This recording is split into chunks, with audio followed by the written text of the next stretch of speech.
Kasihi dimanapun Anda berada. Anda kembali bersama kami pada acara Telaga Tegur Sapa Gembala Keluarga. Saya Gunawan Santoso bersama Ibu Idayanti Raharjo dari Lembaga Bina Keluarga Kristen telah siap menemani Anda dalam sebuah perbincangan dengan Bapak Pendeta Dr. Paul Gunadi. Beliau adalah seorang pakar dalam bidang konseling dan dosen di Seminari Alkitab Asia Tenggara, Malang. Kali ini kami akan berbincang-bincang tentang seks di tengah kita. Kami percaya acara ini pasti akan sangat bermanfaat bagi kita sekalian, dan dari studio kami mengucapkan selamat mengikuti. Pak Paul membicarakan tentang seks, itu rasanya tidak ada habis-habisnya karena begitu banyak segi yang bisa kita bicarakan, dan kali ini kita akan membicarakan tentang realitanya aja Pak Paul, seks di tengah-tengah kita ini. Nah, menurut Pak Paul, kondisi saat ini seperti apa itu Pak Paul? Saya kira memang kondisi sekarang ini cukup memprihatinkan Pak Gunawan. Jadi perilaku seksual di kalangan baik itu anak-anak remaja maupun orang-orang dewasa sebetulnya sangatlah bebas. Kalau dahulu kala, biasanya perilaku remaja itu kalau berkaitan dengan seks, biasanya dilakukan dengan para wanita nakal atau pelacur. Namun saya kira perkembangan akhir-akhir ini, hubungan seksual dilakukan bukan saja dengan pelacur, namun yang lebih banyak adalah dengan sesama teman, baik itu dalam konteks berpacaran ataupun dia hanya kencan-kencan biasa. Nah, apalagi sekarang dengan semaraknya penggunaan obat-obat terlarang. Dan kita tahu, berkali-kali ini dimuat di surat kabar juga atau di majalah, polisi misalnya menangkap basah para pemuda yang sedang berpesta. Nah, pestanya adalah biasanya dua hal. Menggunakan obat, baik itu ekstasi, sabu-sabu, ataupun melakukan hubungan seks.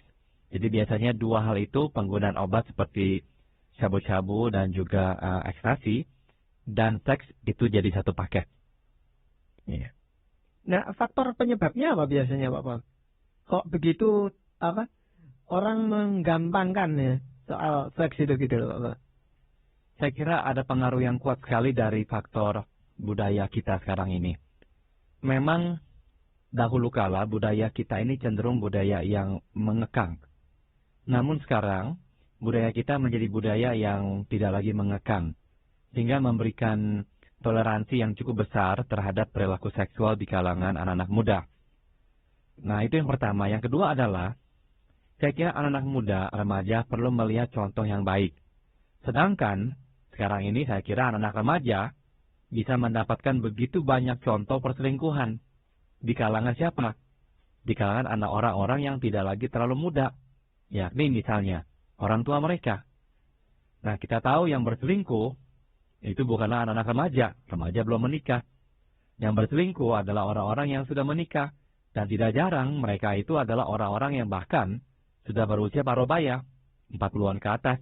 Dan anak-anak ini melihat bahwa orang tua mereka pun melakukan hubungan seksual di luar nikah. Dengan kata lain, orang tua tidak lagi mampu untuk menghentikan perilaku anak. Karena mereka sendiri tidak lagi memberikan contoh yang baik kepada anak-anak mereka. Atau yang lainnya lagi adalah hubungan orang tua sudah begitu merenggang, sehingga pengawasan terhadap anak juga terganggu. Orang tua yang mempunyai banyak masalah, tidak bisa tidak akan mencurahkan lebih banyak energinya membereskan masalah pernikahan mereka sendiri. Sehingga pengawasan yang seharusnya mereka berikan kepada anak juga akan berkurang. Dan kita juga tahu bahwa dalam rumah tangga yang bermasalah, anak-anak cenderung lebih berani. Sebab rasa hormat terhadap orang tua sudah jauh berkurang pula. Itu sebabnya mereka akhirnya lebih bisa melakukan hal-hal yang dilarang oleh orang tua mereka. Begitu. Jadi meskipun kita mencoba menanamkan nilai-nilai moral yang baik, apa yang kita ajarkan di gereja, kita coba tanamkan kepada anak-anak kita, namun fakta-fakta kehidupan seperti itu akhirnya juga sangat mempengaruhi mereka. Belum lagi faktor teman-teman yang bercerita misalnya, saya sudah meniduri wanita ini, saya sudah berhubungan dengan pria ini. Nah, akhirnya membuat mereka merasa bahwa ini adalah hal yang bisa dilakukan sebab teman mereka saja melakukannya. Kenapa mereka tidak? Nah, belum lagi kita melihat film-film Ya, film-film di mana sekarang adegan seksual sudah begitu menjamur. Istri saya dan saya sebetulnya menikmati film drama yang bagus ya, yang mempunyai alur cerita yang kuat. Tapi terus terang kadang-kala kami dikecewakan karena kami tidak bisa menyaksikan film yang bersih itu. Selalu ada saja, atau hampir selalu deh ya, tidak semuanya, hampir selalu ada saja adegan seksualnya. Seolah-olah film itu harus dibumbui dengan adegan seksual baru bisa dijual. Padahalnya tidak demikian. Ya, contoh seperti film Titanic yang memang bagus sekali, dibikin dengan begitu indah. Tapi sangat saya sayangkan dalam film yang begitu bagus harus ada adegan seksualnya. Dan bagi saya adegan itu sama sekali tidak menambah bobot film, malah mengurangi bobot film. Tapi ya itulah yang disaksikan oleh kita semua. Baik anak-anak remaja maupun orang-orang tua. Di kalangan orang-orang yang sudah dewasa, di tempat kerja mereka, di kantor mereka, teman mereka berselingkuh, baik dengan teman sekerja ataupun dengan orang di luar tempat pekerjaan. Nah akhirnya budaya selingkuh juga mulai menyerap ke dalam diri orang-orang dewasa yang bekerja di luar. Nah ibu-ibu rumah tangga yang di rumah juga akhirnya berkumpul dengan ibu-ibu rumah tangga yang lain, membicarakan tentang pria. Belum lagi yang nggak ada kerjaan menonton film-film blue, film-film seksual bersama teman-teman ibu-ibu rumah tangga yang lainnya. Akhirnya lebih mendorong mereka untuk berselingkuh. Jadi saya kira memang ada suatu pergeseran nilai moral yang sangat kuat sekali di masyarakat kita. Dan jangan kita menyalahkannya kepada budaya barat. Saya paling tidak suka dengan orang yang dikit-dikit menyalahkan budaya barat. Sebab bukannya soal budaya barat, soalnya memang kita orang berdosa. Jadi sebab itulah kita senang melakukan hal-hal yang seturut atau sesuai dengan sifat dosa kita ini. Bukan karena budaya baratnya, kita pun lebih canggih menciptakan masalah. Gitu. Nah, menurut Pak Pol, pemahaman seks yang keliru itu yang bagaimana, Pak Pol? Yang sering sekali kita dengar adalah ada dua macam ya, Pak Ibu Ida. Yang pertama adalah pemahaman yang represif. Yang kedua adalah pemahaman yang obsesif. Yang saya maksud dengan pemahaman yang represif adalah pemahaman seks sebagai sesuatu yang menjijikan, yang negatif, yang buruk. Nah, seks itu bukannya sesuatu yang harus dan boleh dinikmati, tapi seks adalah suatu kewajiban. Dan biasanya ini dilihat sebagai kewajiban seorang wanita terhadap seorang pria. Seks bukanlah sesuatu yang seyogianya dinikmati oleh wanita, sebab ini adalah kepuasan kaum pria. Dan tugas wanita hanyalah memberikan atau menyediakan kepuasan itu kepada suami atau pria dalam hidupnya. Nah, itu adalah budaya seksual yang represif ya, yang benar-benar menguburkan seks sebagai sesuatu yang tidak boleh dipikirkan, tidak boleh dinikmati sama sekali. Kebalikan dari itu adalah budaya yang obsesif ya. Pemahaman yang obsesif ini jadinya membuat seks sebagai sesuatu yang harus dikejar, yang harus dilakukan. Seolah-olah menjadi suatu obsesi bagi seseorang. Nah, kalau tidak dilakukan, rasanya ada yang kurang. Untuk mengurangi ketegangan, seks adalah obatnya. Untuk mencapai kepuasan hidup, seks adalah juga yang menjadi targetnya. Jadi segalanya itu sangat-sangat dikuasai oleh seks. Nah, saya kira dua ekstrim ini merupakan contoh pemahaman seks yang keliru. Nah, kan kita semua tahu bahwa seks itu juga merupakan pemberian dari Tuhan Allah sendiri, Pak Paul. Dan pasti kalau kita membaca di dalam kitab suci, pasti Tuhan Allah memberikan pedoman-pedoman buat kita, bagaimana kita menggunakan seks itu. Kan itu suatu kebutuhan yang Tuhan berikan kepada setiap manusia. Tepat sekali, Pak Gunawan, seks adalah bagian dari kebutuhan biologis. Jadi kita adalah makhluk seksual. Oleh karena itulah kita mempunyai nafsu seksual. Kita mempunyai keinginan untuk berhubungan seksual. Namun demikian, nafsu itu meskipun ya bagian dari kebutuhan jasmani kita, tidaklah berarti kita boleh mengumbarnya sembarangan. Nah, oleh karena itulah Alkitab memberikan panduan, aturan. Nah, di sini kita bisa melihat bahwa kebutuhan hakiki manusia sekalipun tidaklah memberikan izin kepadanya untuk mengumbarnya atau memuaskannya seenaknya. Sama seperti misalkan makan. Apakah makan salah? Tentu tidak. Makan untuk memuaskan kebutuhan fisik kita. Namun kalau kita pagi, siang, malam hanya pikirnya makanan, Dan setiap 2 jam kita makan dan maunya makan terus, sudah tentu kita akan merusakkan tubuh kita.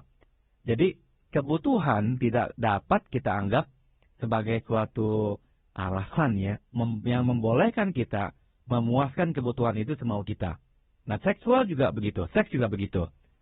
Seks adalah bagian dari kebutuhan jasmani manusia. Tapi orang yang terlalu memikirkan seks dan hanya mau melakukan seks, saya kira akan menyalahi aturan yang Tuhan berikan pula. Nah, oleh sebab itulah Tuhan memberikan aturannya. Ya, sama seperti makan tadi saya berikan contohnya. Semua orang mempunyai keinginan untuk makan.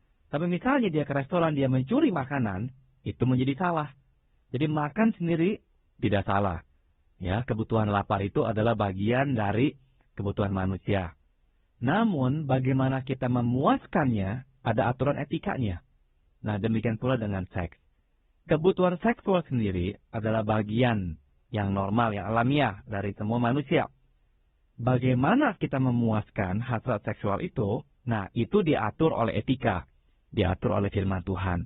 Yang saya akan bahas adalah bagian dari 1 Korintus pasal 6. Saya akan bacakan ayat 13. Tetapi tubuh bukanlah untuk percabulan, melainkan untuk Tuhan, dan Tuhan untuk tubuh. Kemudian ayat yang ke-20. Sebab kamu telah dibeli dan harganya telah lunas dibayar. Karena itu, muliakanlah Allah dengan tubuhmu. Nah, pemahaman teks yang benar mempunyai beberapa aspek. Yang pertama adalah, yang kita ambil dari firman Tuhan tadi, seks adalah dari Tuhan. Oleh karena itu, pemakaiannya, penggunaannya, penerapannya juga harus sesuai dengan yang Tuhan telah gariskan. Kalau saya boleh singkatkan, dari Tuhan, untuk Tuhan.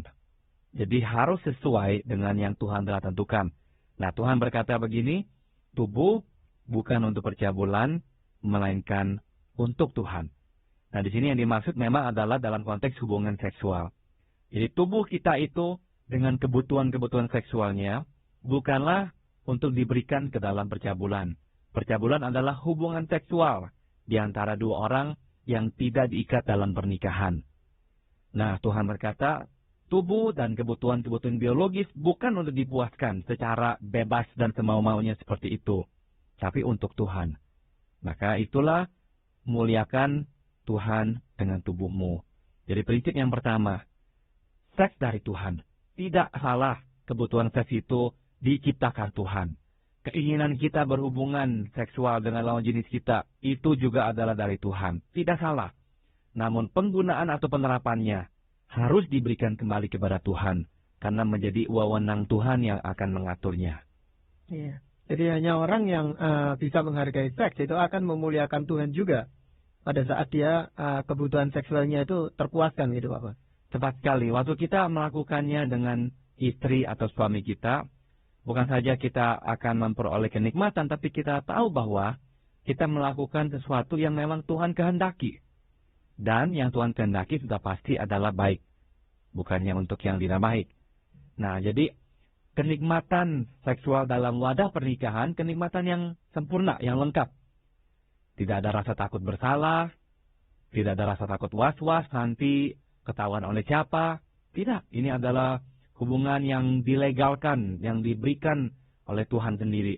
Dan tujuannya adalah untuk kebaikan suami dan istri. Jadi pada akhirnya memang kita akan bisa menghargai seks sebagai pemberian Tuhan yang begitu indah melalui hubungan seksual dalam rumah tangga kita sendiri. Kalau seseorang itu melakukan seks yang berkelebihan, Mbak Paul, apakah itu bukan suatu penyakit? Bagaimana kalau dia itu menderita sakit, padahal dia itu seorang anak Tuhan begitu? Jadi ini adalah satu gangguan yang seringkali secara awam disebutnya hiperseks, gitu ya, Bu Hidayah. Saya percaya memang ada gangguan-gangguan seksual seperti itu. Jadi ada orang-orang yang terlalu terobsesi dengan seks. Nah, saya hanya bisa simpulkan satu hal, yaitu orang yang terobsesi dengan seks adalah orang yang tidak mempunyai arah hidup. Atau orang yang tersesat dalam hidupnya, terombang-ambing oleh hidup ini, sehingga tidak mempunyai pegangan yang jelas. Kehidupannya itu kosong. Dan dalam kekosongannya, dia menderita kecemasan, kegelisahan, ketegangan, yang semuanya itu akan bisa dikurangi dengan hubungan seks. Jadi seks itu menjadi sesuatu yang dicarinya terus-menerus, karena seks menjadi pemuasan akan ketegangannya. Seks membawa kenikmatan dan kelegaan untuk kekosongan hidupnya yang sedang dirasakannya. Jadi, saya akan mengutip perkataan C.S. Lewis, seorang pengarang Kristen dari Inggris. Dia berkata, tidak heran ada orang-orang yang begitu tergila-gila dengan seks, karena hidup mereka begitu kosong. Tapi kalau kekosongan itu dipenuhi, dipuaskan dengan hal-hal yang rohani, keinginan tersebut untuk melakukan hubungan seksual juga akan lebih bisa terkendali, karena hidupnya telah diisi. Begitu. Maka kata C.S. Lewis, orang yang hidupnya kosong, kebanyakan ya akan mudah sekali ya tergila-gila dengan seks untuk mengisi hidupnya kembali. Nah, kita harus mengisi hidup kita dengan hal-hal yang baik, dengan yang Tuhan kehendaki, dan terutama dengan Tuhan sendiri. Selain prinsip seks dari Tuhan untuk Tuhan, apakah ada hal lain yang disampaikan oleh Alkitab itu? Seks sudah tentu Tuhan ciptakan untuk kenikmatan. Kalau tidak, seks tidak membawa kenikmatan. Jadi, kita mengetahui dari organ-organ seksual yang kita miliki, dan juga dari sensasi yang dialami dalam berhubungan seksual, itu semua membawa kenikmatan. Nah, karena itulah kita bisa yakin bahwa memang Tuhan mendesain seks untuk menambahkan kenikmatan dalam kehidupan manusia. Selain dari itu, seks Tuhan ciptakan untuk menyatukan. Maka itulah di Kejadian pasal 2 dikatakan bahwa keduanya akan menjadi satu daging. Meskipun ini merupakan perlambangan penyatuan dua individu secara penuh, bukan hanya secara fisik, tapi toh memang mengandung unsur fisiknya pula. Jadi keduanya menjadi satu, itu adalah keintiman puncak. Keintiman yang tidak bisa lagi ditingkatkan. Itu sudah paling puncak. Nah, artinya apa? Jadi seks itu merupakan puncak keintiman. Masalahnya adalah, kalau orang tidak memiliki pemahaman yang benar, orang akan menggunakan seks menambah keintiman. Tidak. Keintiman dulu, baru seks. Begitu. Kalau seks digunakan untuk menambah keintiman, nggak akan bisa berhasil. Hanya berlangsung untuk waktu yang sangat singkat saja. Setelah itu, akan terhilang aspek keintiman. Namun, kebalikannya ya, kalau dua orang suami istri hubungannya intim sekali, mereka kemudian mengadakan hubungan seksual itu menjadi puncak, ya, menjadi bunga yang paling lengkap dari keintimannya. Begitu. Nah, bagaimana Pak Pol kalau pasangan ini sudah tua begitu ya, yang istrinya sudah menopause, itu bagaimana? Apakah bisa juga menikmati keintiman? Masih bisa, meskipun sudah tentu ya akan harus ada hal-hal yang dilakukan oleh kedua orang yang sudah mulai berusia lanjut. Sudah tentu kelancaran akan dipengaruhi pula oleh usia yang sudah tua. Bagi seorang pria juga, dia tidak lagi bisa bereaksi secepat tatkala dia masih lebih muda. Karena itu, sudah tentu harus ada persiapan-persiapan yang lebih matang, lebih perlahan, lebih memakan waktu. Dan bisa juga dibeli obat-obat pelumas yang dapat menolong dalam hubungan suami istri yang sudah berusia agak lanjut. Dan sudah tentu pula makin lanjut usia, frekuensi hubungan seksual juga makin berkurang. Karena otomatis dorongan-dorongan itu tidak akan lagi sekuat pada waktu dia masih berusia lebih muda. Begitu. Jadi, memang Alkitab menyediakan seks sebagai wadah kenikmatan, sebagai puncak keintiman, dan kita juga tahu sebagai wadah atau sarana untuk prokreasi, untuk perkembangbiakan, untuk mempunyai keturunan. Oleh karena itulah, kita mesti berhati-hati dengan seks. Tuhan memang tidak pernah menciptakan seks seperti kita ini mau menggaruk badan kita yang gatal. Jadi kapan saja gatal, kita langsung garuk. Tidak pernah. Seks menjadi sarana yang Tuhan tetapkan untuk melahirkan anak.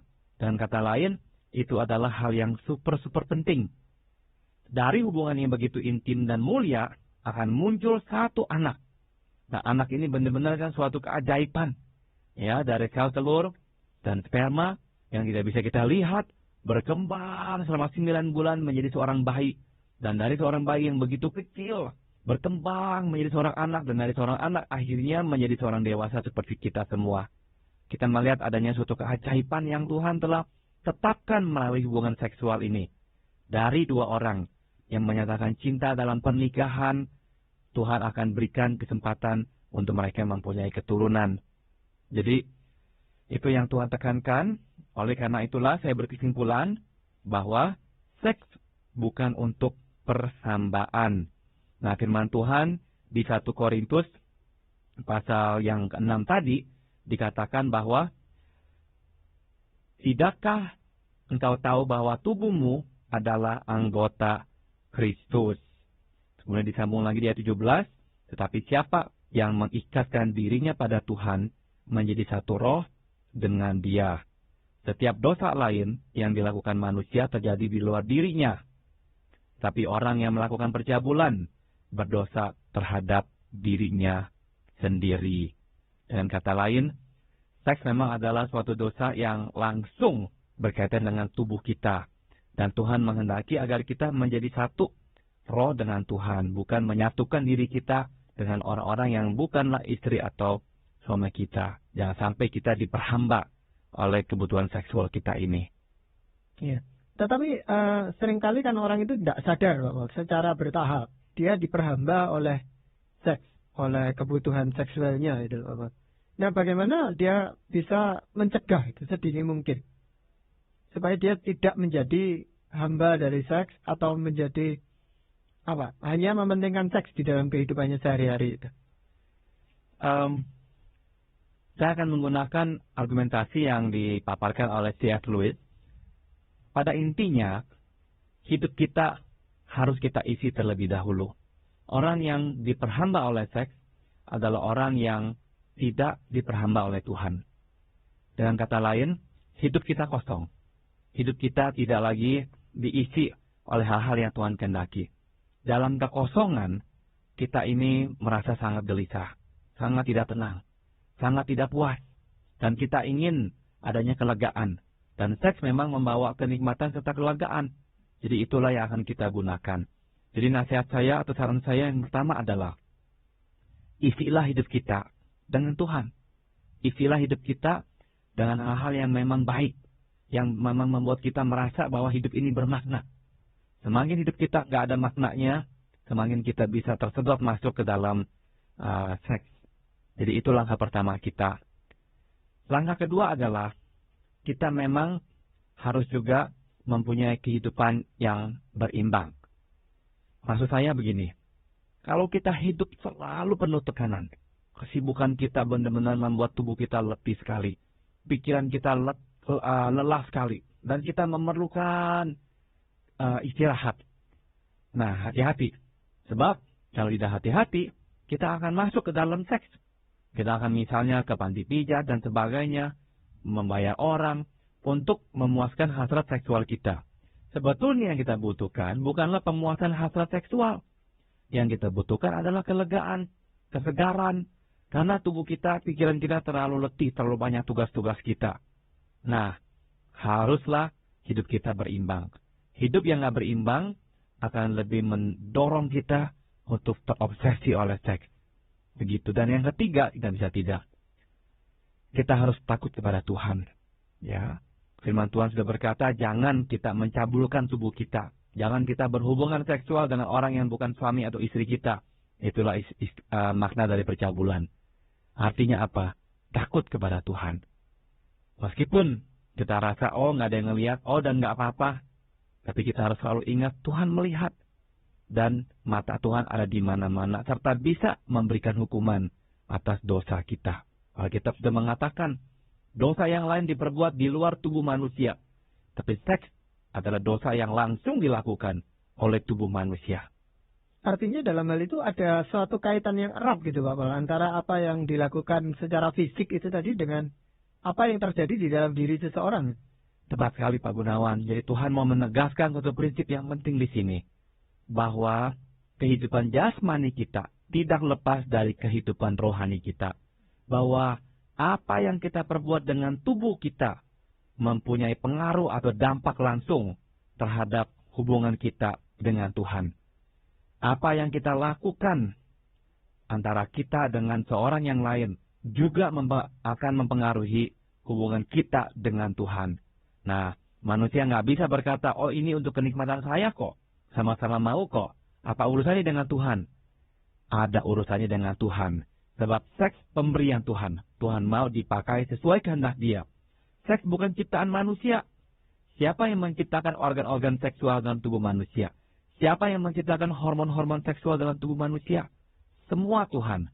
Oleh karena Tuhan yang beri, Tuhan menuntut pemakaiannya sesuai dengan kehendak Dia pula. Jadi memang apa yang kita perbuat secara fisik sangat berdampak pada hubungan kita dengan Tuhan atau kerohanian kita. Jadi kita terpanggil itu Pak Paul untuk betul-betul cermat atau waspada sekali terhadap gangguan-gangguan dosa seksual yang begitu banyak terjadi di sekeliling kita. Gitu. Betul. Dan saya rasa pembicaraan ini akan sangat perlu sekali bagi kita semua dan khususnya para pendengar untuk membekali diri menghadapi pergolakan kehidupan seksual yang makin lama makin bebas saya rasa juga di negara kita Pak. Betul sekali. Ya. Jadi demikianlah tadi saudara-saudara pendengar, kami telah mempersembahkan ke hadapan Anda sebuah perbincangan dengan Bapak Pendeta Dr. Paul Gunadi dalam acara Telaga Tegur Sapa Gembala Keluarga. Kami baru saja berbincang-bincang tentang seks di tengah kita. Bagi Anda yang berminat untuk mengetahui lebih lanjut mengenai acara ini, kami persilakan Anda menghubungi kami lewat surat. Alamatkan surat Anda ke Lembaga Bina Keluarga Kristen atau LBKK, Jalan Cimanuk 58, Malang. Saran-saran, pertanyaan, serta tanggapan Anda sangat kami nantikan. Dan akhirnya dari studio kami mengucapkan terima kasih atas perhatian Anda, serta sampai jumpa pada acara Telaga yang akan datang.